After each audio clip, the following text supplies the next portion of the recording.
So just say hi, everyone. I'm Nick Walterman. I'd like to formally welcome you to this Bloomsbury lecture in celebration of International Women's Day. This forms part of a wider lecture series aimed at promoting critical conversations around important social issues, such as gender-based discrimination and feminist activism. I want to say up front, I'm aware of the irony of the fact that I'm a man hosting an International Women's Day lecture, but my role here is really as a facilitator. So I'm going to lay out a bit of housekeeping here, introduce Tanja, whom I know because I'm her editor here at Bloomsbury, and then get out of the way and let her take the stage. So a bit of housekeeping. This event is being recorded, just so you know. It will last for 1 hour. Tanja will speak for about 30 minutes, and then we'll have a Q&A session after that, which I'll help facilitate. So I'd ask that you please save any questions that you have for the end of the talk, and please refrain from adding anything to the chat until that point as well. I'd also like to say up front, before I forget, that Tanja's book, Feminist Digital Citizenship in Africa, which she is co-editing with the Digital Africa series editor, Tony Roberts, is still forthcoming.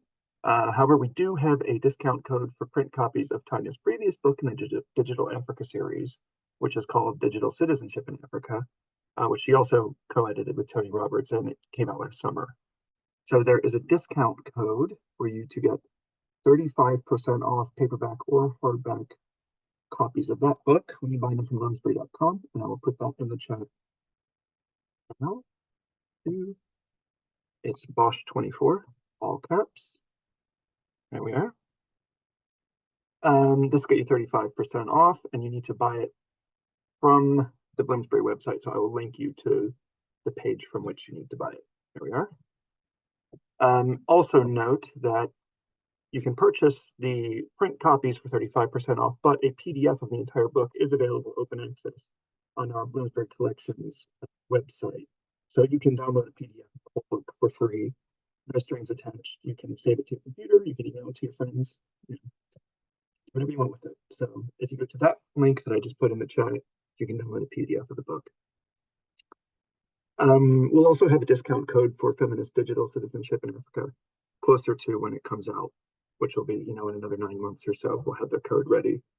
So please follow at Bloomsbury POL, Bloomsbury Paul, to keep updated with that, or you can sign up to our African Studies newsletter, which I'll also link to.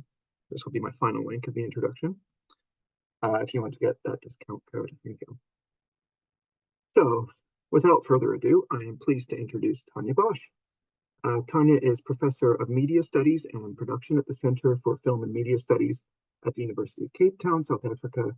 In addition to the 2 digital citizenship books I've already mentioned, she is the author of Broadcasting Democracy, Radio and Identity in South Africa, and Social Media and Life in South Africa. Chair of the Digital Rights Network, out of which the Digital Africa springs.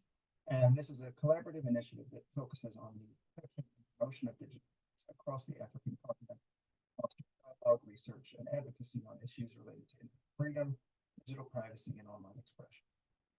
Professor Bosch's own research includes work on Southern epistemologies, feminist digital citizenship, the politics of racial platform capitalism, and social media culture and activism. She's editor of the journal African Journalism Studies, associate editor of the Journal of Communication, and an associate editor of Communication Theory and Journal. Her talk today is titled Digital Feminist Citizenship and #Activism Opportunities and Challenges. So please join me in giving her a very warm welcome. Please take it away, Tanja. Thank you, Nick. It's really great to be here, and hello to everyone from Cape Town, where I'm based. Thanks to everyone for joining from around the world. It's a great honor to have been asked to present this talk today in commemoration of International Women's Day. And as we know, this day holds significance for various reasons, including an opportunity to reflect on progress and challenges. And I'll take the liberty of doing so through my own lens of interest in digital media and digital citizenship. Now, by way of background and just to begin, we're aware that the growth of social media platforms globally has led to a rise in the use of these platforms for social activism. And of course, we know that the idea of kind of so-called Facebook revolutions and Twitter uprisings has been contested in the literature. What is clear that they have served as a kind of choreography of assembly. They've changed the nature of political activism through the addition of this kind of online dimension. We've seen how digital media technologies can fuel or transform political change through the creation of new network publics, new forms of connective action, as outlined by Bennett and Segerberg. So you kind of see this shift from traditional forms of collective action, which is usually characterized by formal organizational structures and clear centralized leadership, to a more decentralized, individualized form of mobilization. And while not necessarily the catalyst for radical social movements, social media has come to play a key role in facilitating social change as a mechanism for choreographing offline protest activities.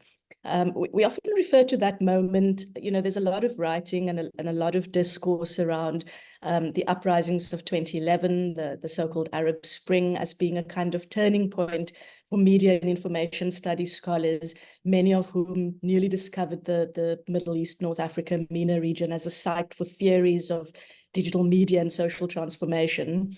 In the South African context, movements like Rhodes Must Fall or Fees Must Fall, or elsewhere in the United States, for example, the Black Lives Matter movement and the associated hashtag activism also propelled offline policy shifts. And of course, this also has implications for online feminist organizing and activism. We've seen through a range of case studies from around the world how digital platforms have become spaces for feminist discourse and activism in Africa, but also elsewhere. So social media platforms have been used by women to build feminist movements and activist networks, a type of kind of network activism that we usually refer to as digital feminism or hashtag feminism, referring to this process whereby feminist activists use social media hashtags to create virtual spaces or virtual safe spaces or intimate publics where women can come together to discuss issues affecting them and to galvanize public support. So hashtags like these, some of the ones I've listed up there, and there are many more, have proliferated in recent years in an attempt to challenge things like sexual assault and violence. And this is really the focus of my talk today. Hopefully, I'm hoping it'll be a conversation in which we can reflect on the opportunities created by digital media platforms, but also the challenges presented by this new form of engagement. Well, really not so new anymore, I suppose. It's become very much part of very much part of everyday life. Just by way of context, so where I am situated in terms of my positionality as a researcher and my approach to this is this idea that technology is deeply embedded in social and cultural practices, kind of going beyond being just a communication tool to being a platform which people can use to both express individual and build, individual identity and build network communities. And in addition to their use for political mobilization, social media apps are also used around the world and in global South context for group identity formation, to build networks around political conversations and cultural and social issues. I kind of feel like saying that makes me sound a little bit like a techno-optimist or a techno-utopianist. And I wanted to kind of present, before I get into talking about these campaigns and some thoughts around challenges and opportunities, as the title of my talk implies, I wanted to give a little more context and start by reflecting on the critique of the discourses surrounding the Arab Spring and an acknowledgement of the ongoing critique with regard to the need to decolonize the internet, concerns about platform power, algorithmic and other forms of data surveillance, internet shutdowns, etc. The techno-optimistic work surrounding the Arab Spring has said little about the United States and other Western colonial powers' legacy of occupation, ongoing violence, and strategic interests in the Middle East and North Africa region. It's been argued that it almost seems as though the Arab Spring was a kind of vindication for the universal appeal of Western liberal democracy delivered through the gift of the internet, with social media as a kind of manifestation of the technologies of the so-called technologies of freedom long promised by the Cold War. So my talk is framed within the context of the use of social media platforms, but I thought it was important to flag the problematic nature of platform power, the rise of platform capitalism, particularly as it intersects with the dynamics of surveillance capitalism. Zuboff, for example, many of you would be familiar with the book, articulated how companies harness personal data as a raw material for profit, transforming human experiences into marketable products, raising critical concerns about privacy, autonomy, the commodification of the personal sphere, etc. Very similar to the kind of work and the calls by people like Nick Coldry and Elias Machias, who have written kind of about this practice of data colonialism, this practice of extracting, exploiting, and controlling data from people without their consent and using this data for the benefit of dominant groups or institutions. And their concept of data colonialism is kind of rooted in the history of colonialism, the theft of land and resources by European powers.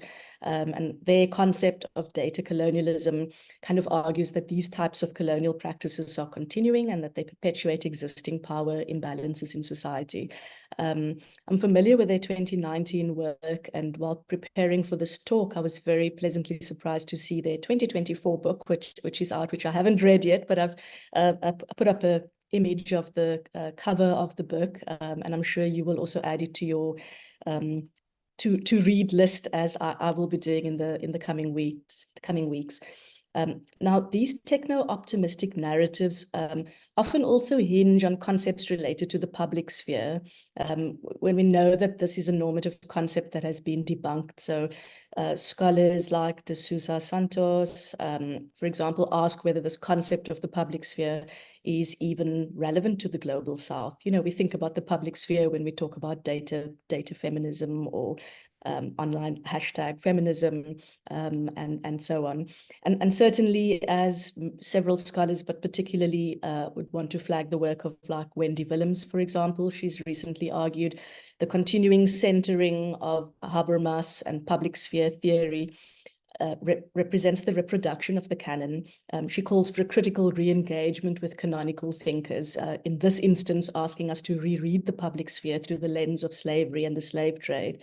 And then just finally, by way of context, I use the term global South and majority world interchangeably in this presentation. My preference is to use the term majority world, but sometimes use them interchangeably, and use the term global South as a kind of practical shorthand, while acknowledging that the use and the interpretation of the term is subject to debate and controversy. It's a contested term for various reasons. It's been critiqued for reinforcing sort of an imaginary binary between global North and global South, while failing to consider the heterogeneity of the South and the inequalities in the North. So kind of this idea that, we also have a so-called South in the North in the form of excluded, silenced, and marginalized populations, and such as undocumented migrants, immigrants, the unemployed, ethnic or religious minorities, victims of sexism, homophobia, and racism, etc. And to a large extent, I'm speaking very much kind of from this majority world perspective, particularly when it comes to kind of my critiques or sort of emerging critiques or reflections on what is this hashtag activism? What are these movements that we're seeing emerge, and what does it mean for us generally? As scholars, as feminist scholars, as feminists, but also what does it mean for us sort of in this majority world context? What does it mean for individuals in the majority world? How do they experience transnational feminisms? And I really just am sharing some very preliminary thoughts on this against the backdrop of the forthcoming Bloomsbury publication, which Nick mentioned, on digital feminist citizenship, which I'll tell you about later, and which I'm co-editing with my colleague, Tony Roberts, who's at the Institute for Development Studies in the UK, and who I hope is in the room and who may have some things to add to my contributions at the end of this conversation. So let's move and think about this notion of online feminist activism. Me Too, the hashtag Me Too, is probably one of the most well-known uses of hashtag feminism for the purposes of consciousness raising, drawing on the concept of hashtag activism, which broadly refers to the use of hashtags on social media platforms to foster discussion, etc., to leverage, the viral nature of hashtags to messages. Benkler, this is kind of highlights what Benkler referred to as the network public sphere. So this shift towards a more decentralized participatory form of public discourse facilitated by the internet and digital technology. And I want to say something about the flip side of this sort of activism, but maybe just briefly to highlight a few more examples. So I'm not going to give you an exhaustive list. I think it's very easy to find many examples of the ways in which hashtags around the world have been used for various kinds of hashtag activism. So many cases from the majority world, for example. I would want to point you towards the work of Nanjala Nyabola, who writes about how in Kenya, online activism has allowed for women's narratives to be centered and also impact offline actions and policy shifts. So, for example, using public shame online to push state actors as an integral part of advocacy and activism in Kenya. Nick has mentioned it, but I also want to point you towards, and I believe Nick has already dropped in the chat the links and the discount code if you'd like to purchase a copy of our book, or if you'd like to download an open source copy. But in the Digital Citizenship in Africa book, which is a publication that's come out of our project, the African Digital Rights Network. That's also published several other books. It's a little bit tiny, but you can see them, I hope, in the slide. So there's also the book on digital disinformation in Africa and digital surveillance in Africa. But in the Digital Citizenship in Africa book, Sandra Ajaja explores the dynamics of feminist digital citizenship in Nigeria, exploring 2 cases where digital citizenship was used to open online civic space. And she looks at the hashtag Bring Back Our Girls and End SARS, these 2 viral online campaigns. And yeah, there are many other examples of this kind of activism from around the world, from majority world contexts and elsewhere. But I'd point you kind of to our book to have a look at this was kind of the starting point for the next project, which I'll talk about a little bit later on digital feminist citizenship. I also wanted to point out that this also very much, this conversation about hashtag activism, online feminism also kind of raises this concept of digital solidarity and social media as a mechanism for this. And I'll ask Nick to just pop the link in the chat to the blog. I'm just showing you the front page of that blog, but do go and have a look at that. The link is in the chat if you'd like to read the full post. But really just this idea that digital solidarity refers to this idea that individuals, communities, and organizations are able to come together in digital spaces to support each other during times of crisis. And we've seen this happen, this type of digital solidarity with feminist hashtag campaigns. So yeah, read a bit more about how we connect our ideas of digital citizenship in Africa to this idea of digital solidarity in Africa, with digital solidarity as a kind of mechanism for citizens to fight back against states and corporations, because I think this really has, it resonates with our work on digital feminist citizenship. Before I get to that, I want to reflect kind of on the challenges of these hashtag campaigns. It's kind of interesting because Nick asked me for a title and I came up with this title, kind of challenges and opportunities, or opportunities and challenges. It does start to feel to me that in the course of my presentation, I'm raising more challenges than opportunities. But yeah, perhaps, I mean, that's something we can engage with at the end in the Q&A session. I look forward to hearing all your comments or questions pertaining to that. But before I do that, I also just wanted to highlight this idea of social media being a kind of space for playful activism. So yeah, to highlight kind of the importance of also focusing on or thinking about the digital leisure practices of majority world citizens, particularly via apps that are not typically associated with political activism. So, for example, looking at or thinking about TikTok rather than thinking about Twitter. So we often think about hashtag activism as being kind of the primary mechanism for political activism, but playful activism, what's sometimes referred to as mimetic activism, so using memes and humor in very playful ways. Playful activism via apps designed for leisure or primarily used for leisure, for fun, could also be seen as a legitimate form of activism and also feminist activism. And that's something worth thinking about and worth exploring. So, for example, the way gender activists have used TikTok to raise awareness about gender and sexuality, for example. We've seen platforms like TikTok being used in activism against racism, gender activism. And I think when we think about kind of online digital feminist citizenship or online feminist activism, we also have to acknowledge this idea that people use apps in a range of ways. People's engagement with the internet is often it's not platform specific. People use different platforms for different purposes, but more importantly, they often use platforms in interchangeable ways. They use them simultaneously for different purposes, depending on, drawing on the affordances of different apps for different purposes. And I also wanted to point out that people have agency in how they draw on digital resources. So while Western designed apps often play a key role in people's lives, these are often drawn on in ways that are relevant to local contexts or cultures. I've taken the liberty of engaging in some further self-promotion, and I've put up an image of my book, one of my recent books. And I wanted to point you towards two particular chapters. So in my own work in this book, I've shown how, for example, South African users of dating apps, traditionally seen in the West as being so-called hookup apps, are actually used in local context to build friendships or to seek long-term romantic connections.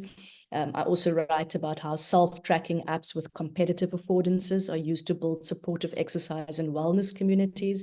And other ways in which majority world inhabitants draw on technology in ways that highlight their agencies, their strategies used to overcome restrictions on the internet access imposed by some governments, for example.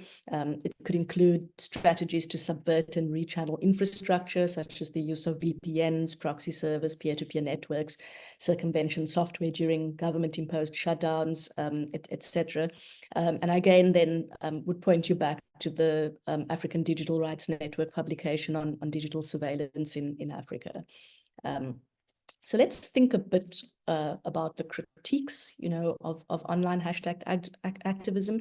In some ways, and thanks, Nick, for sharing the link to my book. Unfortunately, I do not have any discount code, but if you would like to engage with certain aspects of that book or read any of my chapters, please send me an email. I'll share my email address at the end, and Nick can also pop it into the chat later. I welcome engagement via email and happy to share, to tell you where you can read the book without having to purchase the full hardback version.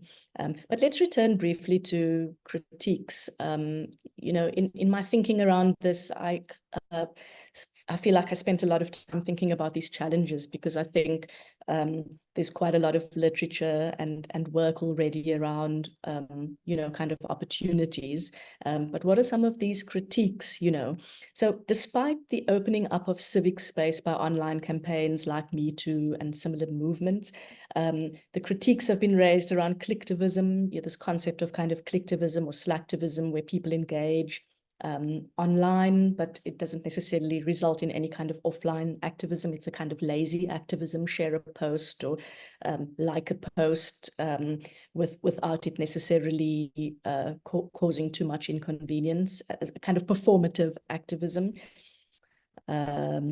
People have also raised concerns about movements like Me Too as being an extension of forms of racialized and class privilege. So as Falkhoff and others have written, it's a little bit tiny, you can't quite see all the authors, but I would also point you towards this text, which I think is quite a useful critique and which provides some interesting case studies from the majority world.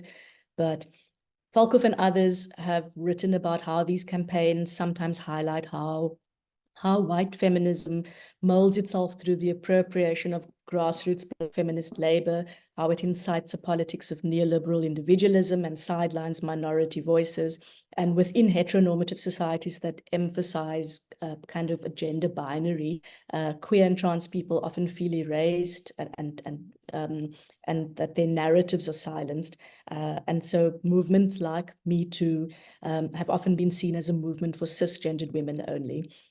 Falkhoff and others explore what it would mean to engage a different lens in politics and to ask what it would mean to view Me Too from the global south, the majority world, and they present kind of case studies from a range of post-colonial sites.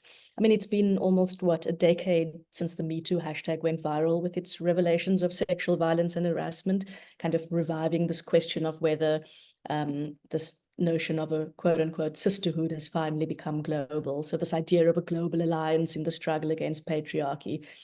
A further critique of this movement was that the focus was very much on individual responsibility of women to come forward, and fits into what is usually referred to as being neoliberal feminism or market feminism. So it's alignment with the focus on individual choice, empowerment within the existing capitalist framework, often without challenging the underlying structural inequalities and systematic issues that contribute to gender disparities. So the idea that this kind of feminism disregards the centrality of structural inequality and patriarchy. So essentially kind of like depoliticizing gender inequality and sex discrimination. But on the other hand, in some ways, the Me Too movement could also be seen as a manifestation of transnational feminism. So this idea that it encompasses a notion of feminist theory that surpasses the universaling and Western hegemonic language exhibited by global feminism. So arguing for a widening of epistemologies and discourses that allow for more contextualized and non-hegemonic approach to feminist theory and activism. But really the critique of hashtag Me Too has really been whether that movement is feminist at all. I mean, one fundamental element of all feminist theory has been the critique of structural inequalities created by systematic patriarchy. So if neoliberal feminism is bereft of this intrinsic feature, how can it be classified as feminist?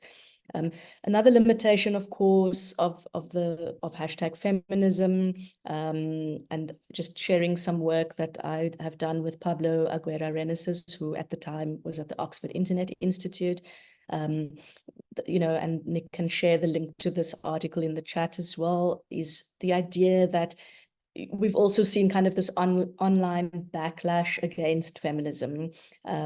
So we explored a particular hashtag that emerged on South African Twitter in 2016.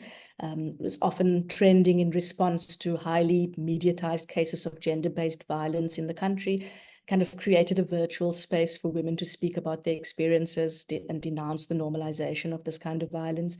But hashtags like this and other hashtags often also become vehicles for harassment and hate speech online, the prominence of misogynistic expressions of masculinity online, often referred to as networked misogyny. So we've seen that the opening of social media spaces for digital solidarity also creates a space for a kind of, backlash, trolling, hate speech, etc. I think given those critiques, Tony and I are kind of trying to do something which could perhaps be seen as a response, in a sense, with our forthcoming project, which Nick has mentioned. So in our previous work, we explored digital citizenship in Africa, which kind of paved the way towards this project, as I've previously mentioned. We kind of explored this concept of digital citizenship.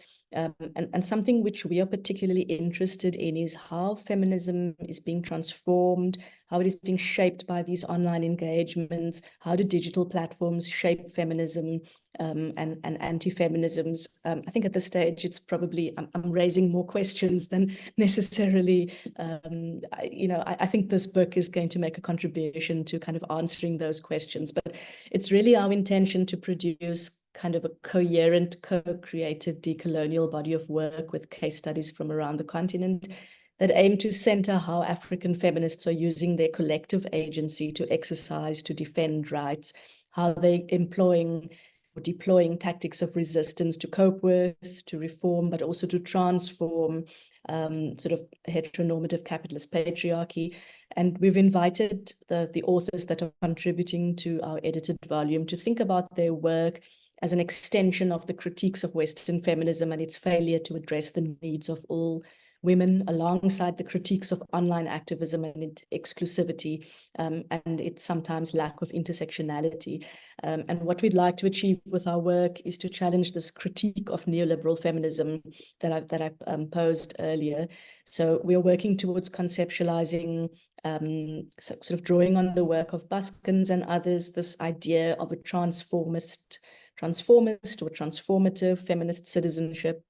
So rather than kind of disregarding the structural inequalities and imbalanced gendered and power dimensions, we kind of argue that that these conceptions of the transformation of structural power to effect social change serve as the foundation of our proposed framework of transformist digital citizenship. So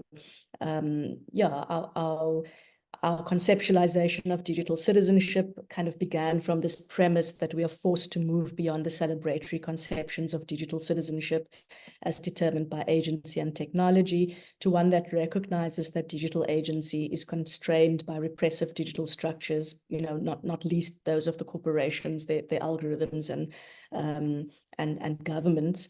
I'm kind of just going to skip a bit, but we kind of embark on this project as a kind of response to both I guess what you could refer to as both the what's been raised as the kind of challenges and the opportunities and these critiques I raised earlier of not just Western feminism, but also online activism, online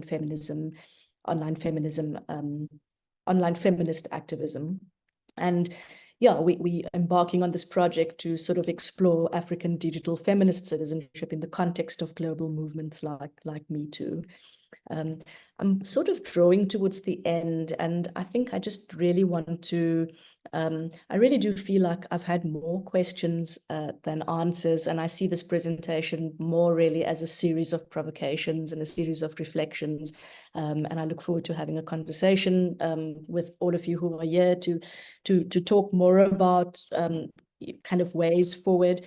But in conclusion, I think just a few things that I wanted to say in terms of future directions.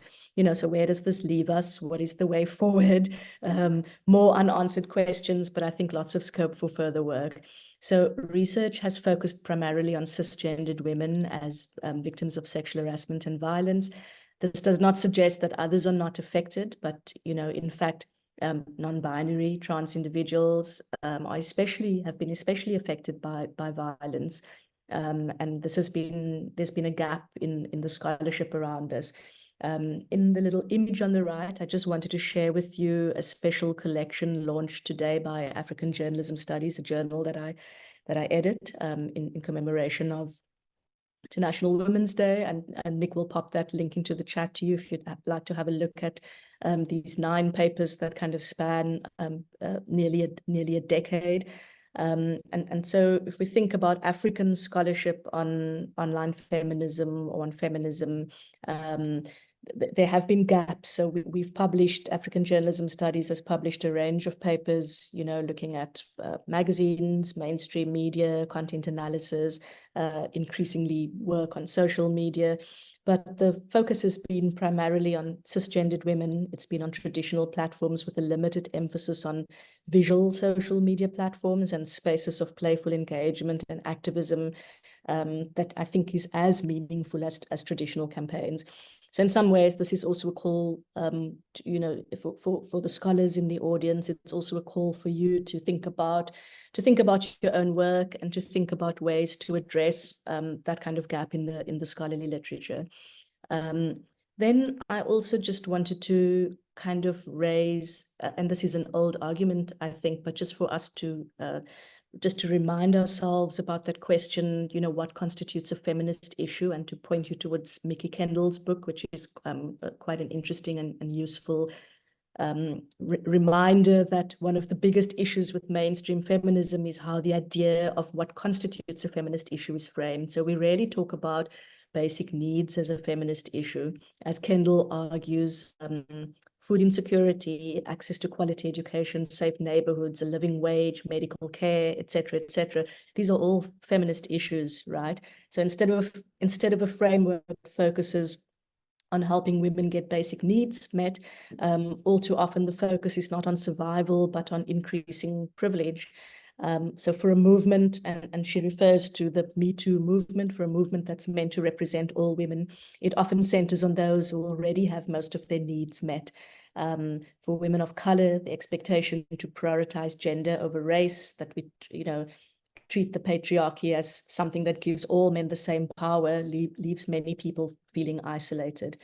And then just finally, something I've been grappling with in my own work, I'd love to hear your thoughts on this, is how to, or this idea that we should in our work implement a decolonial feminist approach, which would kind of be utilizing a critical framework to combine decolonial theory with feminist analysis to address and dismantle the interconnected structures of colonialism and patriarchy. So an approach that seeks to understand and challenge the ways in which colonial legacies impact gender relations, identity, knowledge production, power dynamics, and aiming to bring to light the unique experiences of women and gender minorities in post-colonial societies, emphasizing the need to decolonize feminist theory and practice in itself, and perhaps just a suggestion or a call or a challenge to you to think about your work as being, or to think of yourself as a kind of a bricolier. So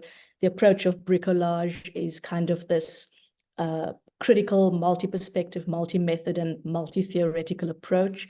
You know, derived from French, a bricolier kind of completes odd jobs using leftover materials to create or to craft new artifacts, creating or embodying adaptability and innovation. So to think of our work, to think about, for example, engaging in not just interdisciplinary, but also transdisciplinary research, to use a mixture of research methods, techniques, or strategies from various disciplines, a call for us to be flexible and creative in our research design, and just as I've argued elsewhere, not to over-prioritize big data approaches. So when we research online feminism or digital feminist citizenship in online spaces, it's often quite easy for us to look at the online without researching what's happening online in quite contextual ways, using qualitative research, speaking to people, engaging in ethnography, and so on.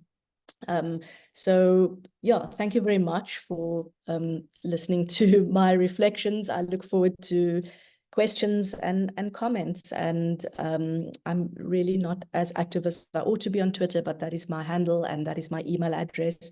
To anyone who's in the room, please feel free to engage with me. If you'd like me to send you any of the papers I talked about today, or any other papers, I'd be quite happy to do that. I'd be quite happy to continue the conversation with anyone offline. And yeah, keep an eye out for our book.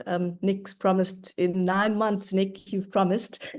So I guess as soon as we can deliver that manuscript to Nick and his team, that book will be coming your way shortly, and hopefully a discount code in 9 months.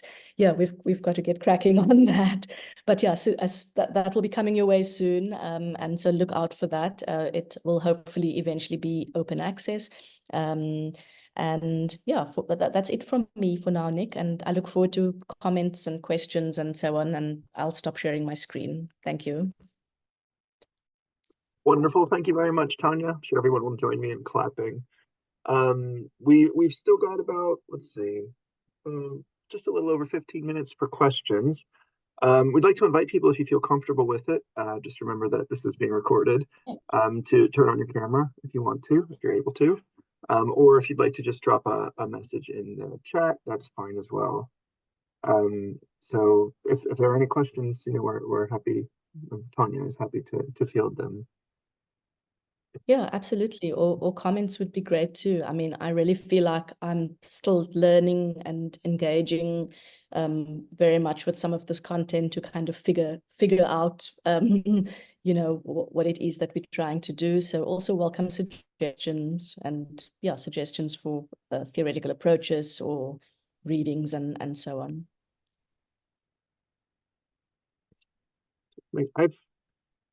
I don't see any questions just yet. So as we're waiting, I've got an idea. Tanya, could you expand a little bit on what you mean by citizenship? Because I remember when I attended your book launch for digital citizenship in Africa, what you meant by citizenship and what I meant by what I thought you meant by citizenship were not exactly the same thing. So for example, I'm a citizen of the United States. I have a passport, I have a US passport. That's not what you mean when you talk about citizenship, right?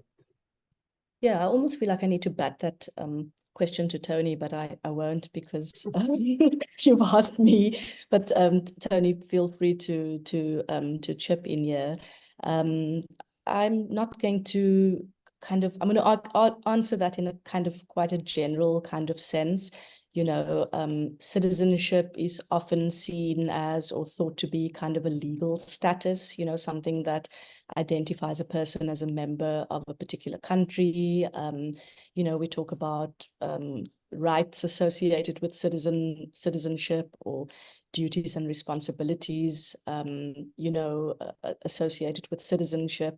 But I think we, think about it in a broader sense as using online spaces or using kind of so moving beyond, I think, just the legal and political definitions, but thinking about it as people using digital technologies to engage, to deliberate and to engage in a way that advances their agency. So it's kind of this interplay between agency and rights, or rights and resistance, this kind of tension. But it's more than just kind of this legal status. It's more something that is performed or practiced via people's participation, often in participation in various spaces. But in our work, we look specifically at participation using the digital to kind of expand spaces for agency, to push back against the state and state surveillance or state repression. So there's a lot more probably that I can say. I may be oversimplifying it somewhat, and I feel like I want to say to everyone, go and read our book, go and download the book and read our intro chapter, because we also then talk, I think, a little bit about kind of what digital citizenship looks like in an African context, where you have different conceptualizations around religious identity, different modalities of identity, religious identities, ethnic affiliations. There are concerns with respect to access and, people having access, to digital technologies and so on. I see I don't see anything in there's a question in the chat, Nick, but I also see a question in the... Yes, so I think there are two ways to ask questions. There's a Q&A function, as well as the chat. You're welcome to use either. I'll ask them in the order that they came in.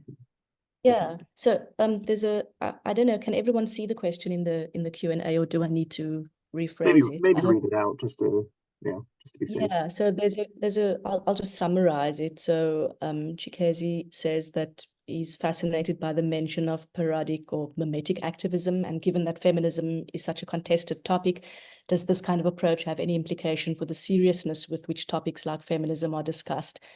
Some feminists push back and call it trivialization, especially online. And again, yeah, I don't know, Chikezi. I think that's very interesting, and I think it's very generational, you know. So I think different generations engage with. I kind of want to answer that question by going back to the critique of youth as being apathetic and not going to the polls and participating in mainstream political action. But then you have this massive movement in South Africa, like Roads Must Fall or Fees Must Fall, where youth are then engaging in connective action. You know, they're engaging around issues that affect them directly or personally, and you find kind of a different type of political activism. And I think it can be quite similar in social media spaces, you know. So what do we mean by something being trivial? There's kind of a normative judgment associated with that to some extent. And yes, absolutely, there's also kind of that concept of feminism and the critique that in these playful spaces, people kind of trivialize or simply oversimplify you know, quote unquote serious issues that should be dealt with in a serious way. I don't know. I think my view on that would be that there's potentially that mimetic activism or this kind of playful activism is potentially extremely powerful because it reaches a generation of youth, a generation of people that increasingly participate far less in mainstream political action, you know, and that there's a long history of literature around the use of humor in politics, for example. And I think there's something about humor and memes that places certain issues on the agenda, and it's not necessarily serious.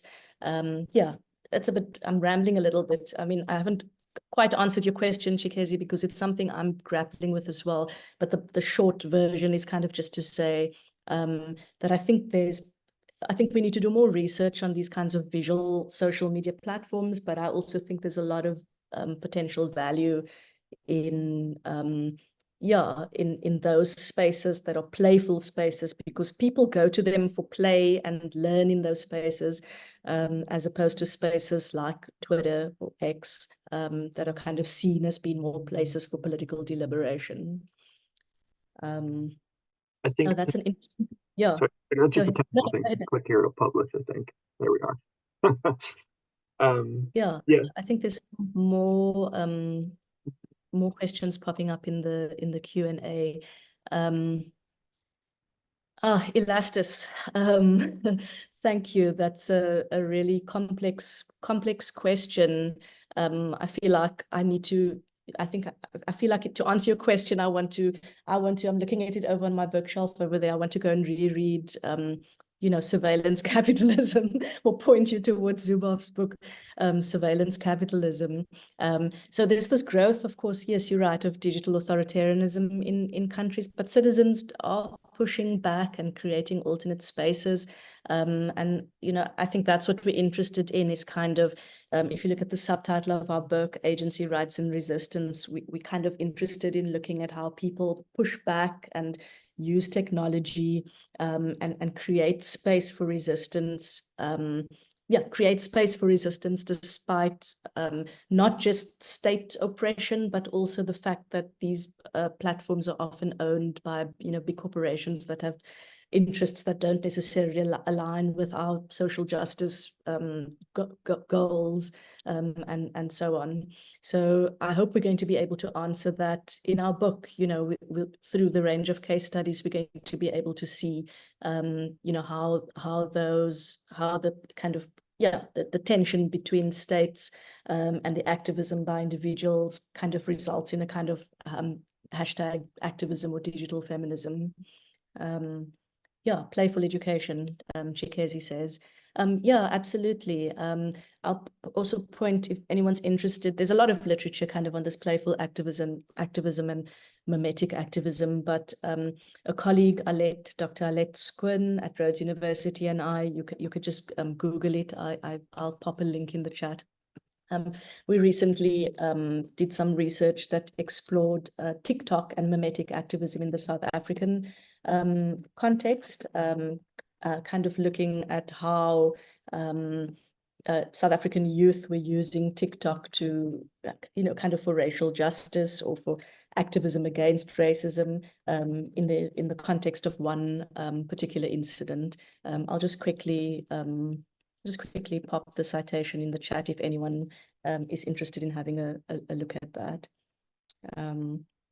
Iram's question, I don't have... Tanya, I don't think everyone can see it. I think you'll need to read it out. Okay, that's in the chat. Yeah, that's in the just I think us. it's in the chat and not in the Q&A.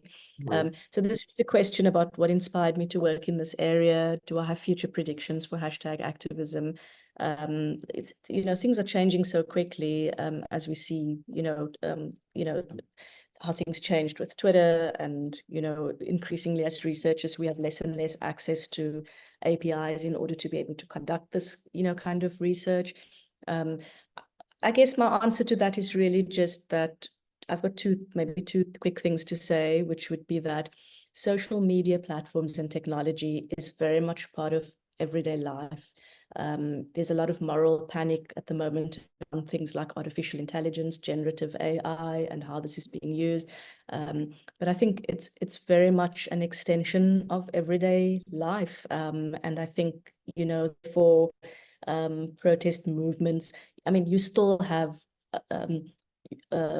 vast cultures of offline protest action, but I think increasingly technology is going to intersect much more and more with everyday life and political activism. And it may not necessarily be #activism, but I certainly think that the digital is going to be very much I mean, the online kind of reflects the offline, right? So the digital is very much going to be a part of everyday life moving forward.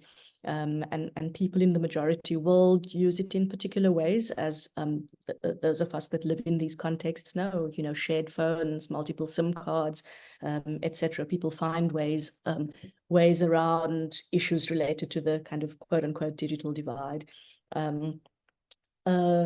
I think I was just inspired by everyday life. So I think it's a kind of luxury, isn't it, as an academic, to be able to research the things that we engage in an everyday basis, So I think my original, I started in the field of radio studies. I worked as a radio journalist for a short period of time, and my PhD is in ethnography of a community radio station.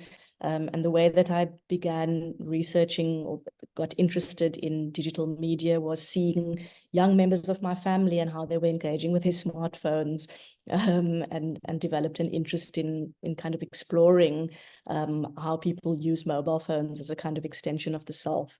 So I think it's just something that we observe in our everyday lives, and that's kind of what got me here to this research area.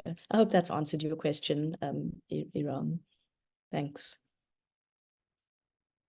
Well, I've got just one sort of, unless there are any further questions from any attendees.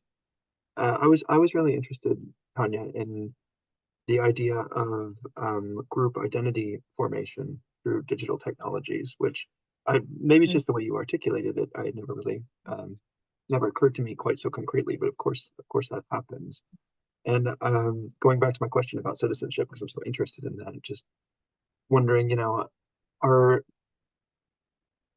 if you're exercising citizenship just by engaging with social debates, right?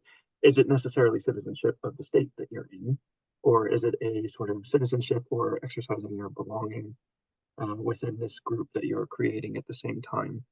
So I guess my question is how those two concepts talk to each other: the idea of group identity formation and the idea of digital citizenship. Are you a citizen of the group that you're forming or something else? Does that make sense?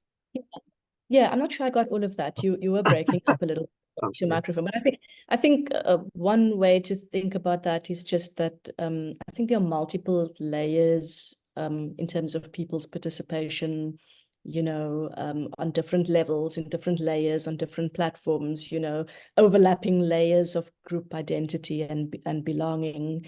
We don't think of our identity as being kind of single. It's not, it's multifaceted. It's not kind of the single layer. There are multiple layers in terms of positionality, class, race, ethnicity, gender, sexuality. There's this kind of intersectional identity, I think, so there could be the sense of belong. And I think that's where the internet kind of begins to play a role in terms of those sometimes marginalized identities, that it creates spaces for people to, kind of across geographic divides, kind of creates these platforms for people to bond together or bind together in kind of these what's often referred to as kind of networked publics, because there's some kind of similarity. Yeah, I'm not sure if that's really answered your question. No, but it gives me more to think about, quite honestly. I don't think there's a direct answer to it anyway. Yeah. And I just think it's wonderful. It's a wonderful idea. You've said a couple times on this talk, you think you're raising more challenges than opportunity, but I hear a lot of optimism in the ideas that you're putting forward, and I think that's really cool. It's great. Yeah, and that's also exciting. It's exciting in itself. When there are lots of questions, then there's lots of work for us to do. Lots of work lies ahead, and that's a challenge for people that are here to think about if this is an area they're working in, how can they kind of take forward some of these questions. Great. Okay, well, we're pretty much right up against the end of the hour now. So I'll just invite everyone to clap, even if we can't hear you, for Tanja. Thank you very much for coming here to talk. Thank you, Tanja. And just a reminder, this has been recorded, and if you follow at Bloomsbury POL, we'll tweet where we save it once it's ready. So you'll be able to rewatch and show your friends. Thanks again, Tanja, for coming. Okay. Thanks, Nick, and thanks everyone for coming. Bye-bye. Okay, thank you. Goodbye, everybody.